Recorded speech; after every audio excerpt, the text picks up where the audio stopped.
start out with kind of a mantra of what I do and what I feel like wood turning is to me. And for me, the ends justifies the means as far as getting from this block of wood to my finished product. I don't really care if it's on here, or if it's on that bandsaw, or on a table saw, or on a, if I use all the tools in this shop to get my finished product and I'm satisfied with it and somebody else wants it after I've finished with it, I'm happy. The second thing that I kind of always say is that there's nothing new under the sun. That's Ecclesiastes. And anything that I show you or do or say up here tonight is yours. Take it home, use it, change it. If you don't like something that I'm doing the way I do it, modify it and do it your way. There's nothing that I'm doing up here that I didn't learn somewhere else or pick up somewhere else and modify it for my use. And so I feel the same thing about, there's some wood turners, they don't like you to do what they're doing, but if you invite me to your shop, I'm here to teach you something, and I expect you to use it if you want to. The third thing is the tools that I use are the ones that I have in my shop. You may have different tools. There's a quote from a book, Think and Grow Rich. It was published in 1937 by Napoleon Hill. And there's a quote in there that says, start where you stand, use the tools that you have available. Other tools may come along. Other tools will come along as you go. And so I'm not a big proponent of rushing out and buying new tools just because somebody up here is telling you this is the tool to use. There's plenty of tools in your shop. There's plenty of tools that you can probably do this same project with. So try it with what you have. If you like it and you want to do something different later on, that's kind of how I feel. The other thing is use sandpaper like somebody else is buying it. Whenever you're finished with the project and then you start to sand, I start a lot of times with 80, 100, 120, 180, going right on up to 320, 400 usually on my pieces. And I use it liberally. That's the one thing that I will spend money on in my shop. Everything else I try to make it myself, or I do without a lot of times. But sandpaper is one of those tools that I feel like that you should use quite a bit. I'm not going to do a lot of sanding tonight because that's not what you want to see. But this is the product that we're going to finish up with, or something similar. This is the first one that I made. This is a Cryptex. It uses a basic lock principle that's been around since ancient Egyptian times. It's something that was kind of popularized in a book by Dan Brown. It's called the Da Vinci Code. If you've seen the movie or you've read the book, the whole part of the whole story was around one of these that had a secret message in it about the Holy Grail. And the way you protected that message was it had a secret code, but then the message itself was written on papyrus, wrapped around a vial of vinegar. And then the vinegar, or a glass vial of vinegar, was put in this inside of this. So if you broke this, you broke the vial of vinegar, it destroyed the piece of papyrus, and the secret was lost. Well, I don't have a glass vial that'll fit in here, but I did have a little bit of a secret, and so, or at least a nice note to my wife. And if you line up the right word, you can open the box. This one's a little tight, but there's a little place in it so you can put your secret. Then you can close it back up. Now it's locked. You don't know how to get back into it. Now, I'm going to pass that around and take a look at it. If you want to open it up, that's fine. Don't read the note, please. With a 3-letter or 3-number combination lock, 0 through 9, there's enough combinations that it takes you about I think it's about somewhere around an hour to get just the 3. So 000, 001, 002, 003. You can manually go through that in about an hour and get it unlocked. You put that to 4 and it takes you about 2 hours to manually go through it. With these, 12 characters, 4 rings, about 20,000 combinations.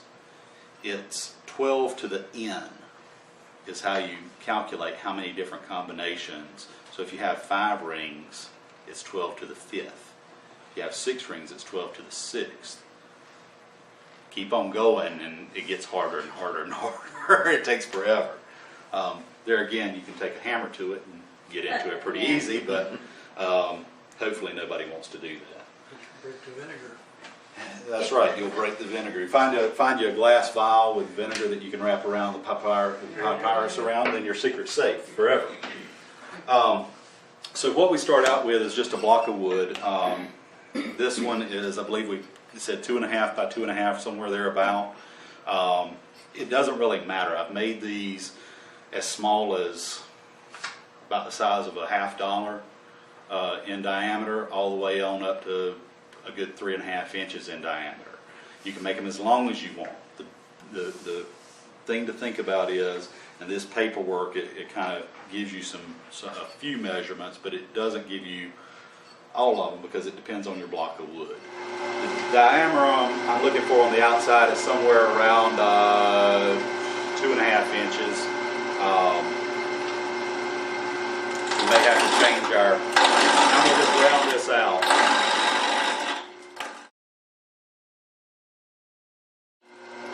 Now what this piece is going to become is both, you can see here, it's going to become this piece and this piece. So you're making those 2 pieces out of the same piece of wood.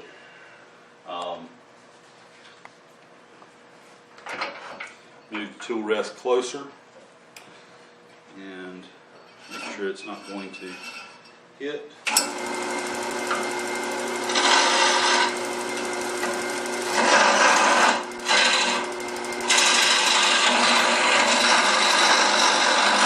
I think this is a piece of mahogany, I'm not sure. My dad gave it to me.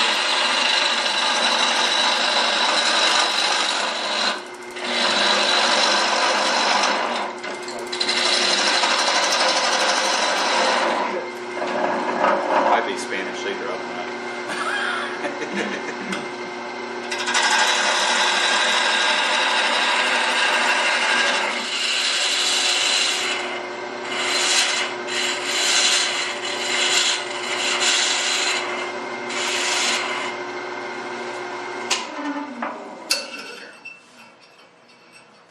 Close enough.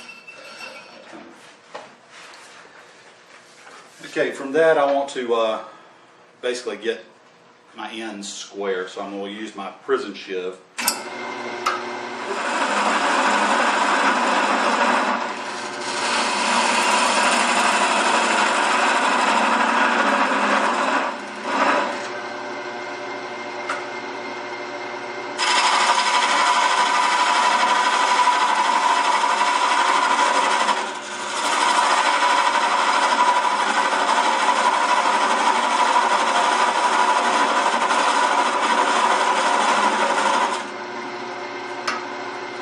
Come back and I'm going to make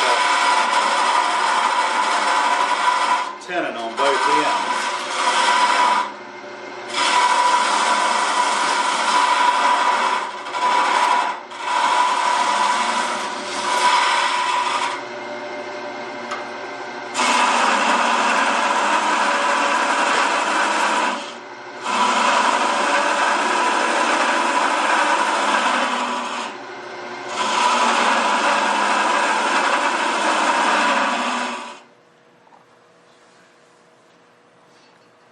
Just about right, so, on both counts.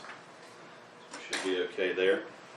So from here, what I'll do is I usually round this off just a little bit. Now depending on the design, you may want it to be straight sided there. It depends on what you want to do. This is going to be the ends of the piece. This is another mock-up of one. This is what we're doing here. So depending on how you want to do this, you may want it to be pointy, you may want it to come out and do something different. Some of the ones that I've been making recently, I'll actually put an insert in them and have a finial on each end, and have a stand for it, so it looks like a bit more of a desk item.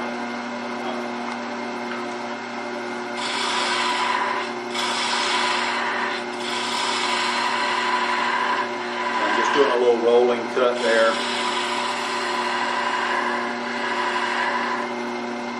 Nothing too fancy.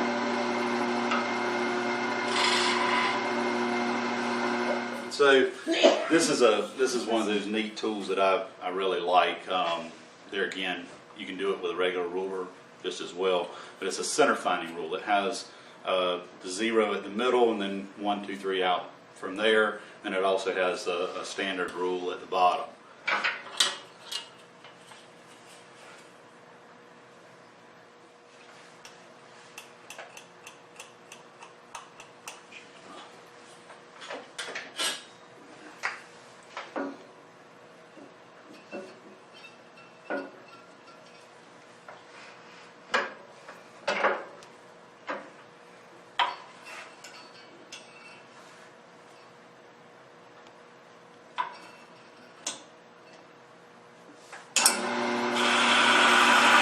So there's my center.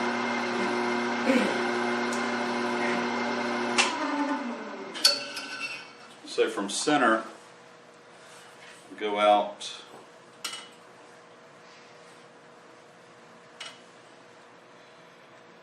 say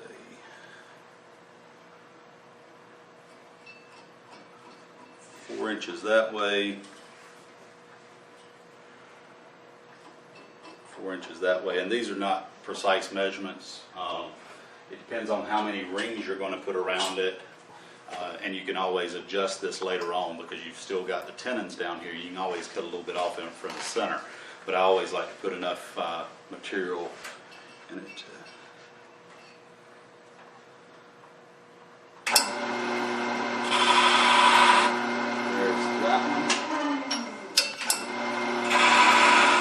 okay, so from here, one of these is going to fit inside the other. I'll pass this around as well. So one side is going to be this, and one side of it's going to be that. Now, does it go like this, or does it go like that? It doesn't really matter. It's just whichever one you choose, make sure you do the right measurements. Pass that around.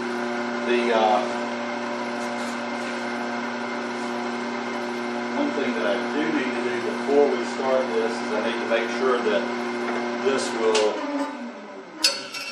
this will actually work. So one side of this is going to be 1 5/8 inches. One side is going to be 1 1/2 inches.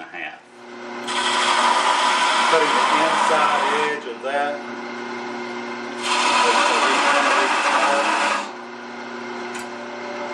And I want, this is going to be the large diameter half, this will be the small diameter. So from here,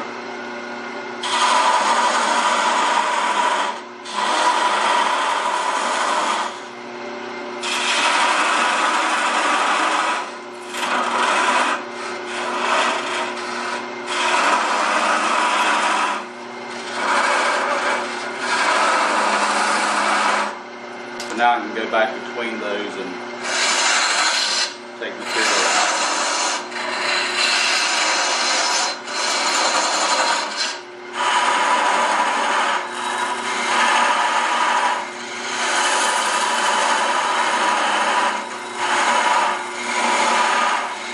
And we'll straighten that out so that it's got a good flush edge there.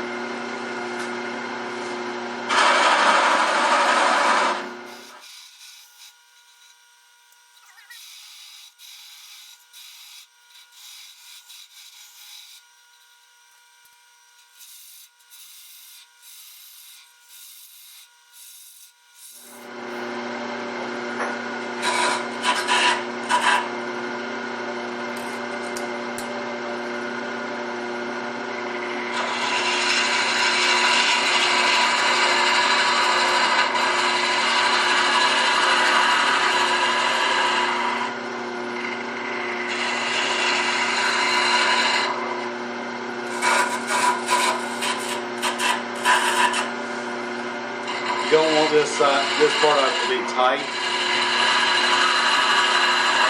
because the rings are going to ride on that. So if it's really, really tight there, you're not going to be. It's not going to be hard to twist. So if it's just a little hair under what you're going for, you're okay. At this point, I like to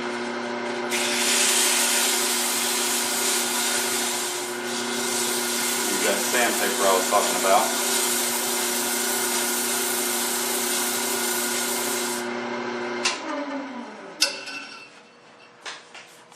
So this doesn't necessarily have to be perfect. It's going to be hidden. It's going to be under rings. So you want it to be close, but you don't have to, it doesn't have to be perfect as far as the way it looks. It's got a few tool marks in it. Nobody's ever going to see it except for you. But you also don't want it to be rough as a cob. So because those pieces are going to be those rings are going to be turning on that. So from here, what I'm going to do is go ahead and cut through this. Then that way, I'm going to put this in the chuck and be able to turn this off. Well, actually, I'm going to turn it around and then I'm going to cut it off. Well, I've still got my centers. Got knocked out far. That is the larger of the two.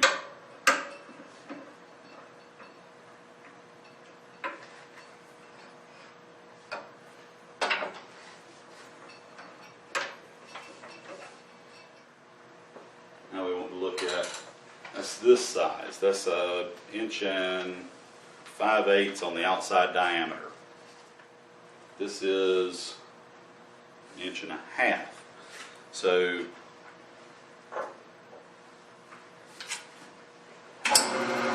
cut this off.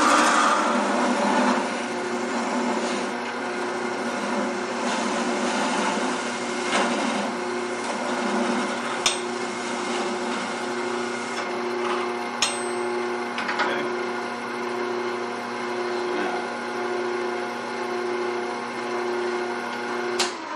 let's check. Be sure that we're about right.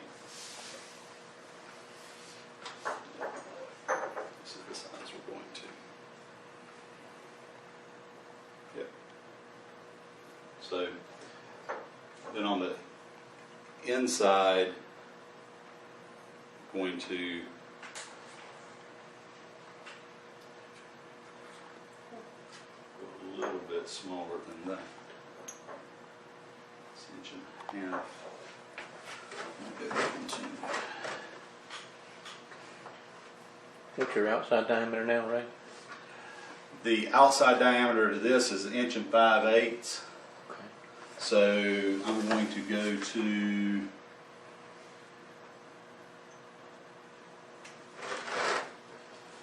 let's see.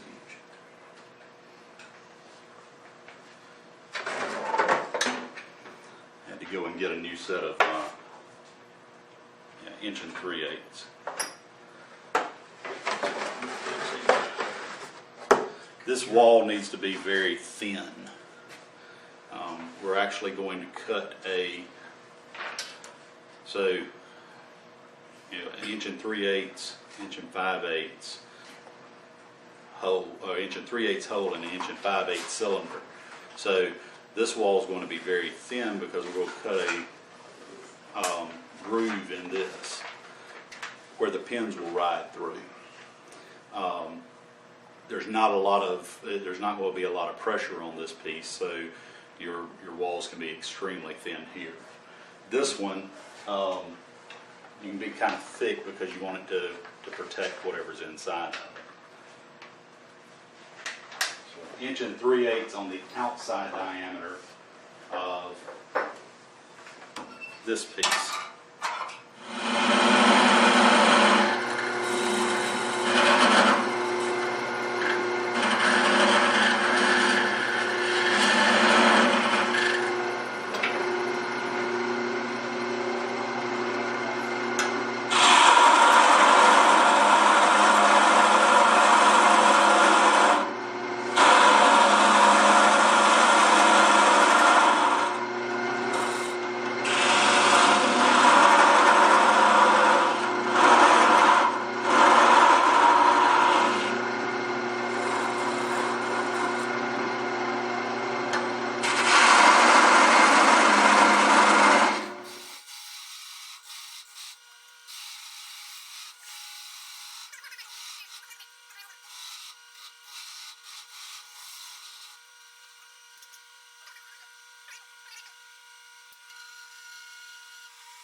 there again, this is going to be riding inside an 1 3/8 hole, so it can be needs to be a little bit less.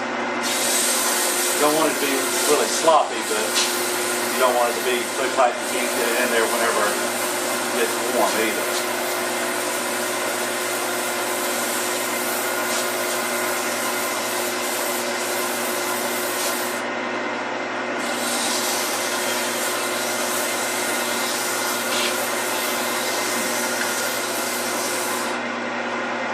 Okay, so this piece is going to go over top of that piece, and they're going to meet in the middle. We're going to put a 1-inch hole down the middle of this, and that's where your secret, where you're going to keep your secret.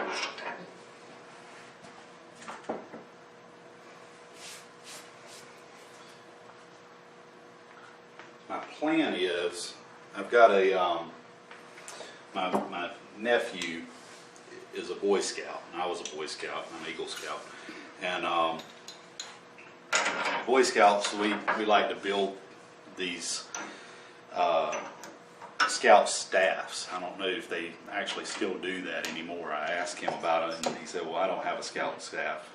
But a Scout staff, it had fishing line wrapped around it with a fishing hook. It was 6 foot tall and about 2 inches around. It had markings on it where you could put a rope in the middle of it, or at certain places, and it would offset so you could weigh your fish, and you could do orienteering with it because it had a cross section that you could look through. You could stand it up against a tree and do estimated, because it was 6 foot tall, you could do estimated how tall a tree was, or how tall a mountain was, or how tall something else is. All of those different things. And so I thought, well, it would be really neat to have one of these Scout staffs that on the head of this staff is a long Cryptex. And it has all of those things, flint and steel, and all the things that you would need, a compass maybe, and all the things that you would need as a Boy Scout inside there, and the secret would be prepared. Because that's the Scout motto. And I've thought about this for some time. I just haven't figured out a way to get 6 foot of material on my leg.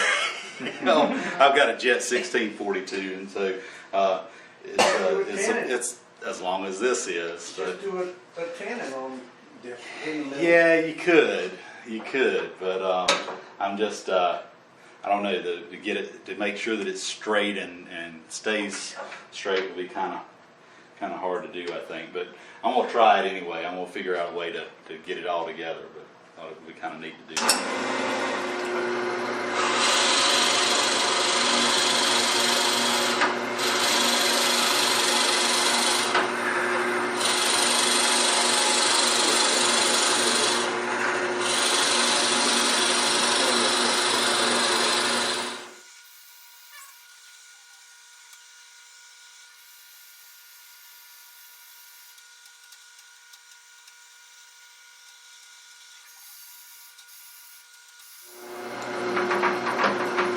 I've seen some different ways to make the pins. I like to make it out of brass. Other people I've seen make out of wood, and they actually make a key piece that they mount on top of here. I think it's neat, but it's a little harder to. I think it's a little harder to manage it that way.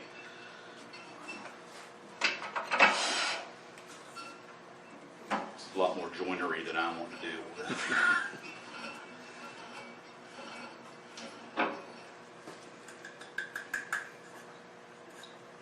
And this doesn't have to go all the way to the bottom. It can, and if you want to put more stuff inside of it, it should. For our purposes, I don't think it makes any difference tonight. Just feel like that it's all the way to the bottom. So at this point, this piece is done. This piece is ready to finish up. This is the next piece we're going to work on.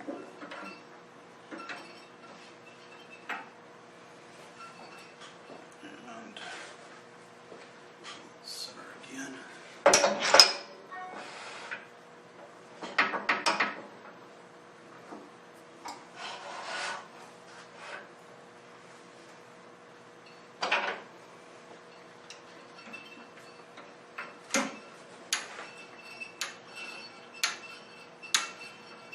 That's not going to be exactly on center. I saw this trick. It's kind of neat. I get a lot of things off of YouTube. If you take just a cylinder, piece of tool,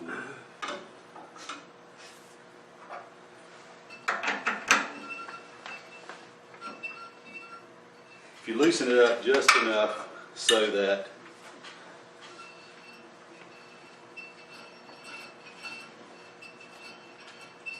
you've got the same distance and keep bumping it until it'll get straight in there.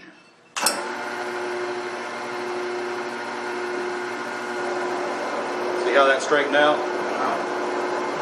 And it's all because it's a parallel to, you're basically creating a space there that it's going to ride against, and it's going to straighten it right out, and then you can go back and tighten down your tailstock. So you have the tool rest exactly parallel with the No, I have the tool rest at an angle, but because I'm moving that into that space and until it touches, and it just barely touches, and then all of a sudden, it'll straighten it right out.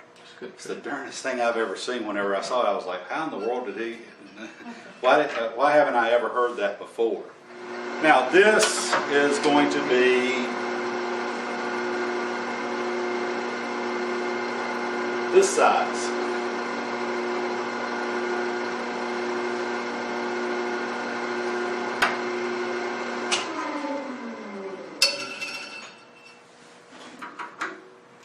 I do this whenever my dad does some wood turning as well. We got into it together about 13 years ago.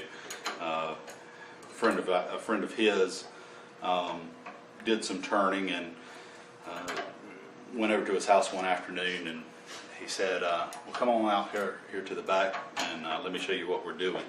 So 2 weeks later, my dad owned a lathe, and we got out in the backyard or back in his shop and started turning. And he says that he taught me everything I know, but I know that's a lie. But we worked together with it, and had a lot of fun with it too.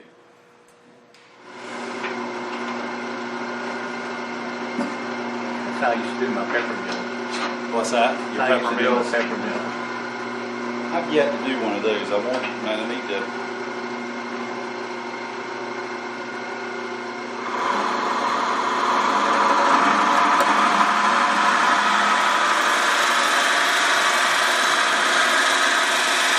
This is that thin wall one, so you kind of want to go slow.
Okay, so if I've done this right, this piece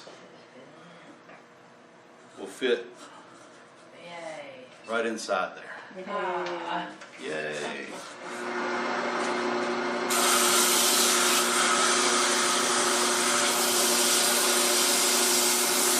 Now you do want a nice crisp edge on here because you'll be able to see that. Whenever you open the box up, you can see down in that.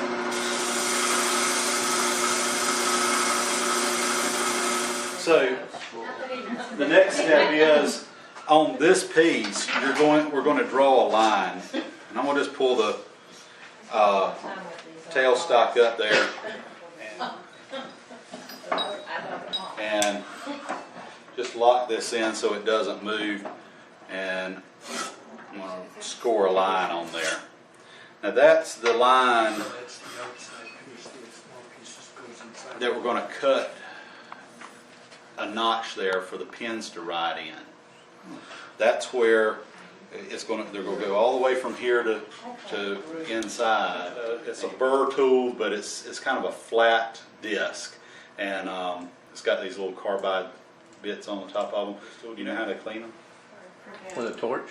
You take a torch, propane torch, and burn the stuff out of it, and then it'll clean them up. So.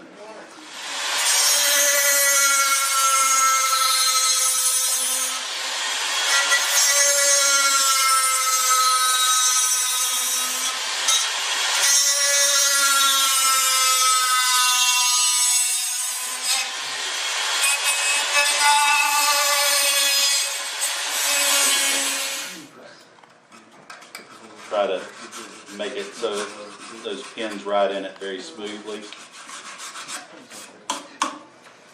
Okay, so now this spot, this goes in here, and I've got to choose where I want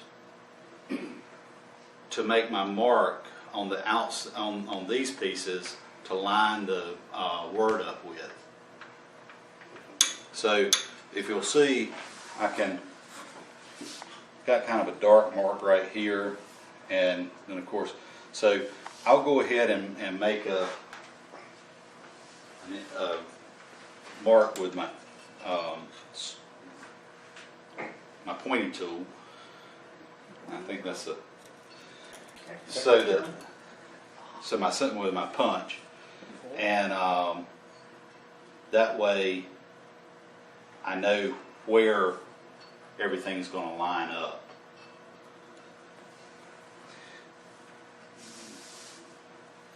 Make sure that that's right, and then I'm going to score down this as well.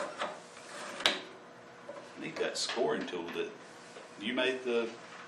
No, you made the scoring tool with the blade. That's nice. I like that. So now that's where I'm going to put my pins in the in this piece. So now the only other thing is to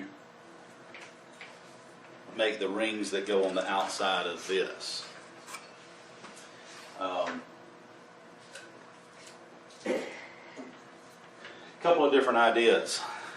A friend of mine got into wood turning here recently, and he does a lot of segmented work. And he made this for me, and I haven't used it yet. Most of the time I make it out of a solid block of wood, and then I put lines in it with a wood burner. But he made a stave construction cylinder and put veneer between it, or slivers of a different color wood between it, and so that I can make rings out of this. And I think I can get probably 2 sets of rings out of this one piece. So I'm going to use this tonight. This is going to be rings on each end. I usually use 3 different types of wood, and that way it has some contrast to it. There's a ring, there's the end caps, and there's a ring that is seated. It stays in one place, And then I have the rings that have the letters on it, another ring on the outside, and then finally the other end cap. So 3 different packs of wood there. Okay, so this is ready to come off the lathe.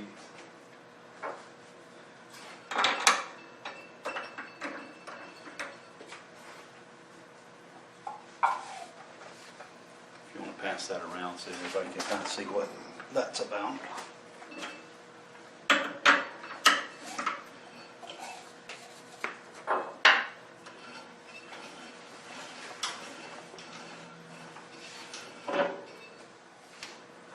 So this is going to be the same diameter as the outside of those.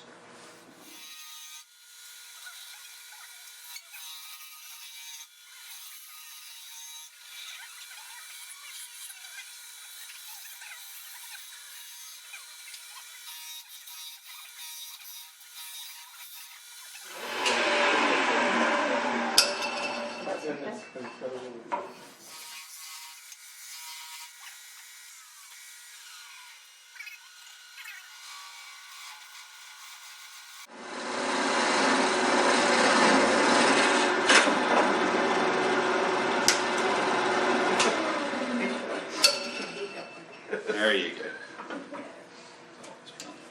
So what I'm doing, I'm just getting a piece to be able to make the stationary pieces on each side. They're going to fit right next to this piece and right next to this piece on the outside of here.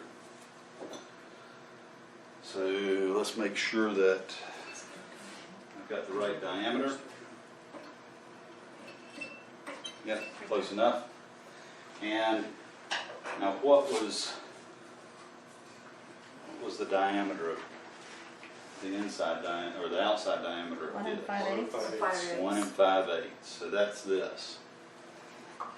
So I'm going to use this and our Jacob's chuck to drill a 1 5/8 hole all the way through, or pretty much all the way through this. All the way through the truck.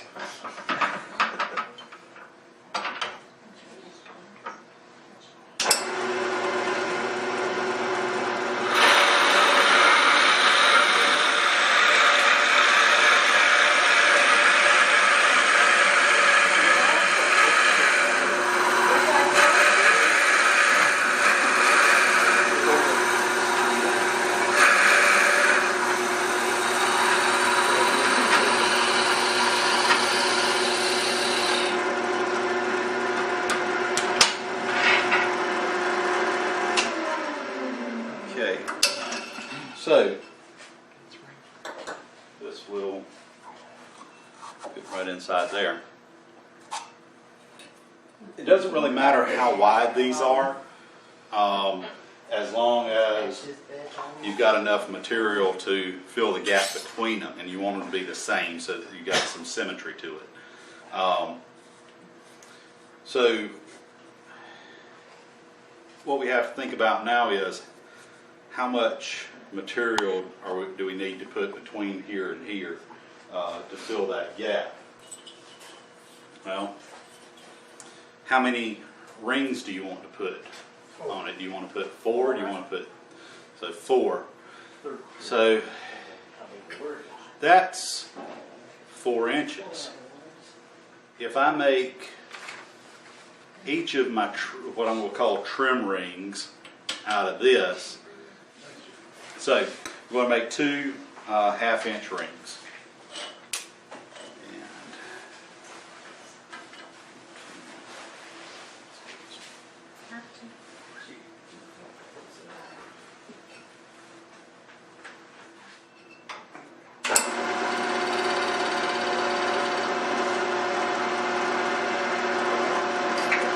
So that I don't scare you.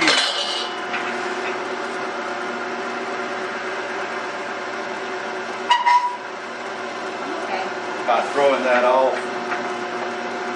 I've got an extension, a number 2 Morse taper extension, but I'll just roll this in and lock it, and that way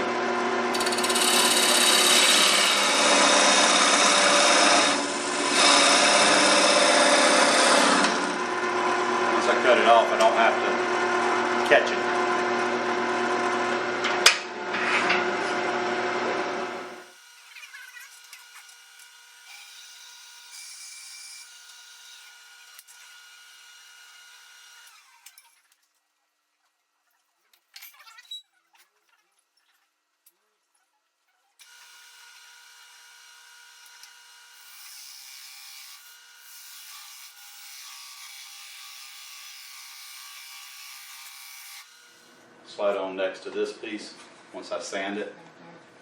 And then this will be on the other end.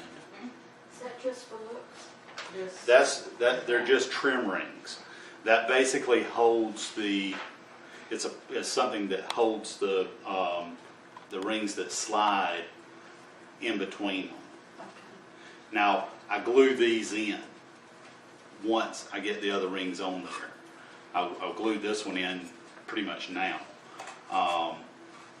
And then I'll put this ring on as well after I get the other 3 rings on. Now we need to make the outside diameter of this equal to the outside diameter of these.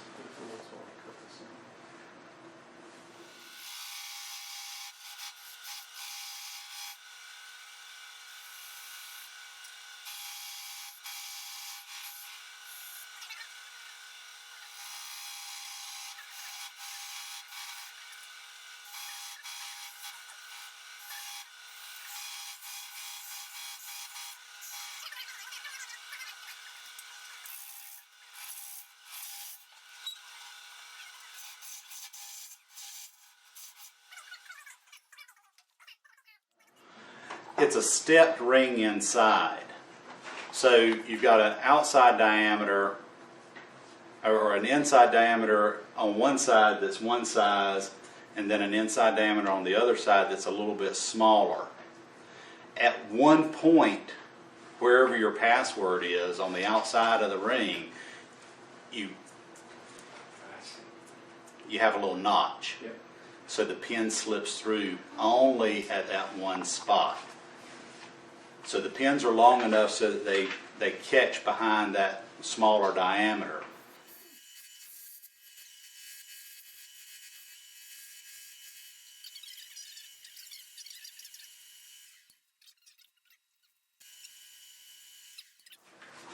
Your inside diameter, you're going to drill a hole for this one. Nope. There is the one. It's going to be the same as this. Now these are backwards on here because you're going to flip them around to put them on. This is going to be your small diameter side, and then this is going to be your large diameter side.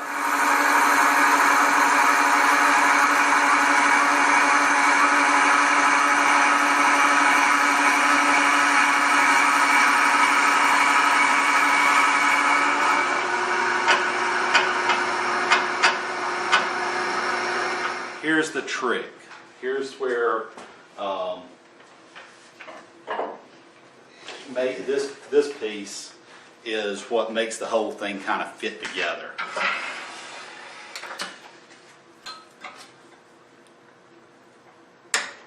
You've got the ring that is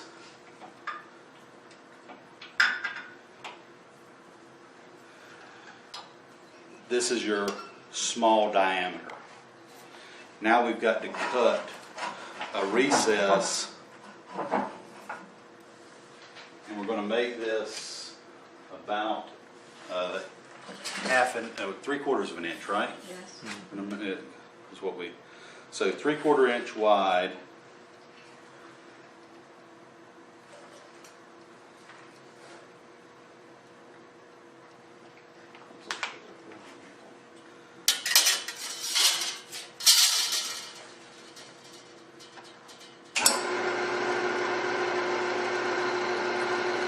So we've got a lot of material there that we can go with. What I'm thinking is, or I wouldn't go more than about 1/4 of an inch in. Don't, you don't want that pin to have a lot of room to play. You want it to sit right there, and you want it to be, you don't want it to have a lot of this. The thing about, and we were talking about this before everybody came in, you hear somebody will lean up against a safe in a movie and they'll do like this. Oh, that's the number. And then, we'll get back to the other side and there's the number. You can do that with these. It's mechanical. and you can kind of pull them apart a little bit, and you'll feel the click of where the thing is. So the smaller that place is for the pin to ride, the less of that you'll get. So just go in about 1/4 of an inch, and I do just a plunge cut again with this knot scraper. That little sharp tip right there, you can just do like that, and it'll go right in and cut. It's amazing. And I just take half of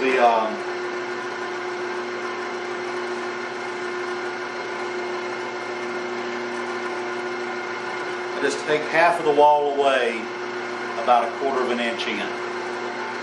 So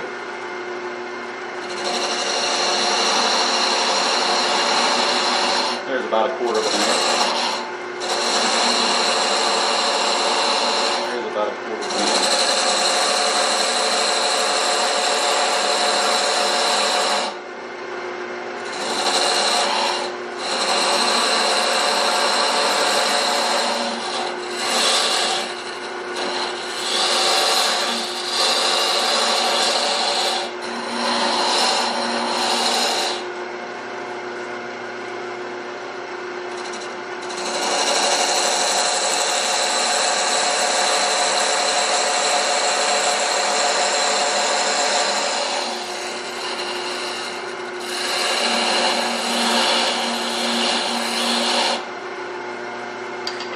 Brass pin will ride right in here, but then at one of these little places, we're just going to take a burr and dig that out.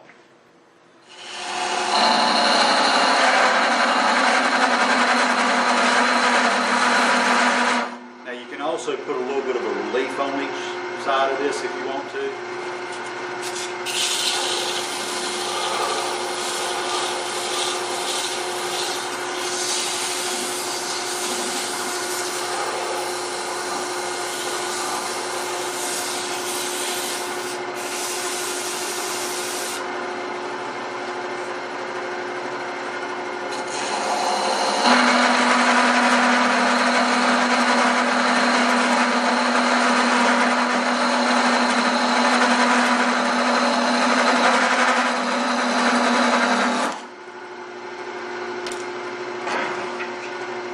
Make 2 more just like this. Okay. You put the trim ring on, And that's glued. and that's glued. That's where it stays. You line it up and slide this piece in. Take your center punch, and right there at the trim ring, put your first hole. That's going to be the end on the end of your key. This is the key, this is the lock. So once you do that, you slide one of these rings on, slide this back in, repeat the process. Right next to this, you put your second pin. Okay? So now, there's your first pin, there's your second pin. Put the second ring on. Slide this back in. Put another mark. Then, we'll pretend like we've got 2 more rings. Then you'll slide. There's your fourth or your third ring on. Put a mark. There's your fourth ring.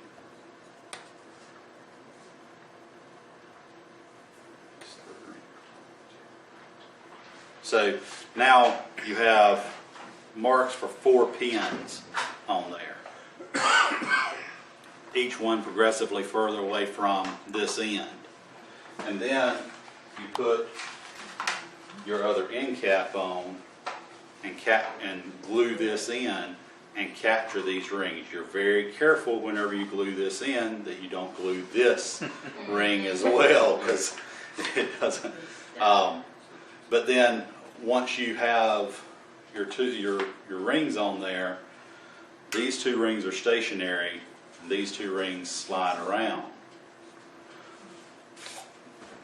Finally, you go back and all four of these rings, you write your letters around it.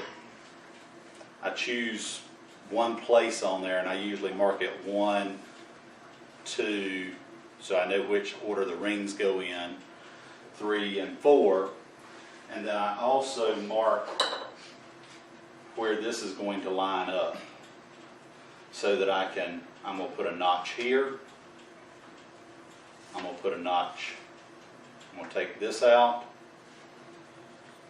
I'm going to take this out, and that's where my pins are going to ride.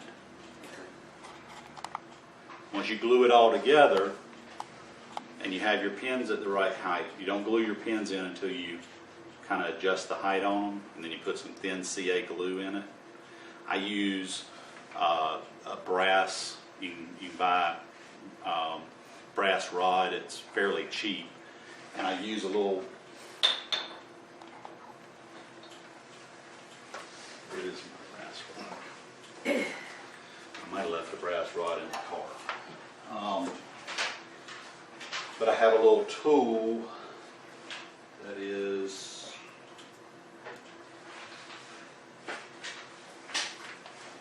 right here, a little jig. This is drilled 3/4 of an inch deep. So I stick the brass pin in there, and then I've got 1/4 of an inch that I cut off.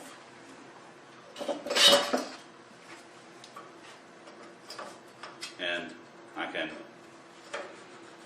cut my brass rod at the same length. I put this in my vise, and then stick it in there, cut off a piece, cut off a piece. So I have the same length of brass rod every single time for my pins.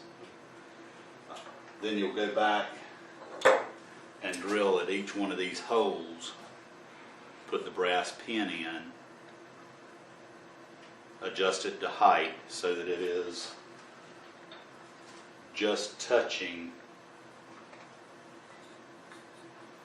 just before it touches this piece, and you can hold it in there so that whenever you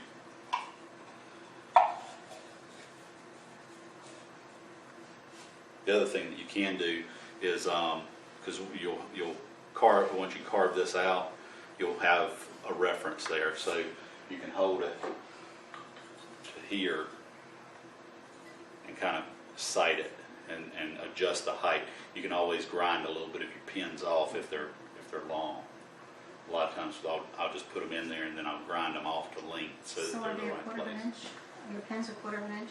The pins stick up a little, probably about the pins are 1/2 an inch long, and they'll stick up about 1/4 of an inch. So you'll see how much clearance you have there. You don't have a lot of clearance. So what's the code? Love? Love. Eaton? Oh, I couldn't get it open. there's a little triangle on I see the, it. yeah, and it's a little, it sticks a little bit. It's cold weather, I don't know. I don't know if it's the weather or if it's just the,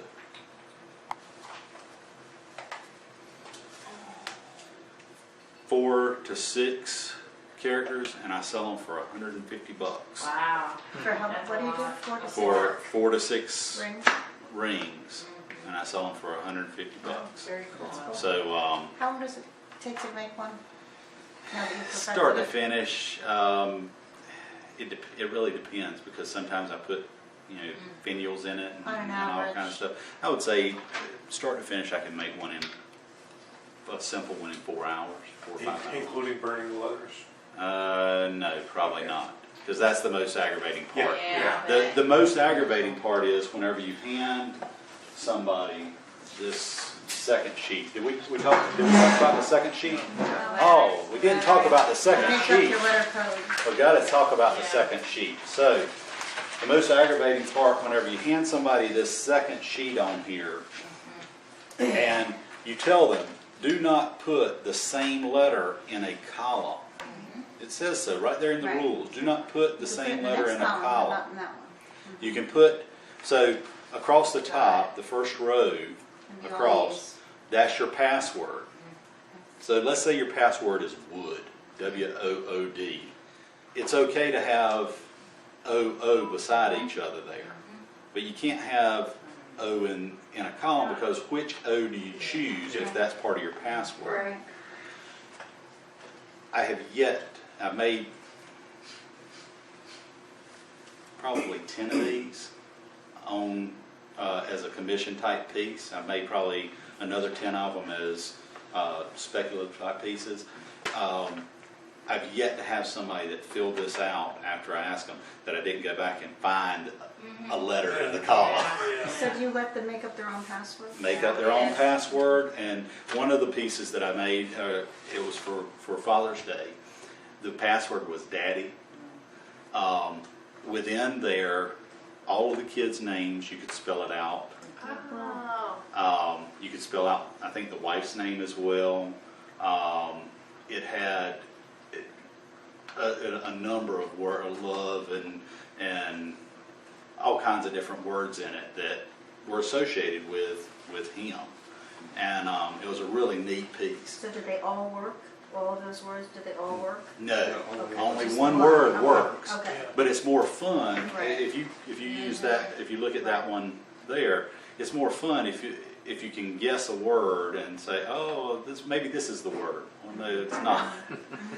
If you just jumble them up, it's not as much fun. So a lot of times I'll put, and that's why I kind of filled this one out. You can make. My favorite is to use the word what is the password, because then you can write down on a piece of paper or on a sign and say, what will open this? Yeah. Period. Yeah.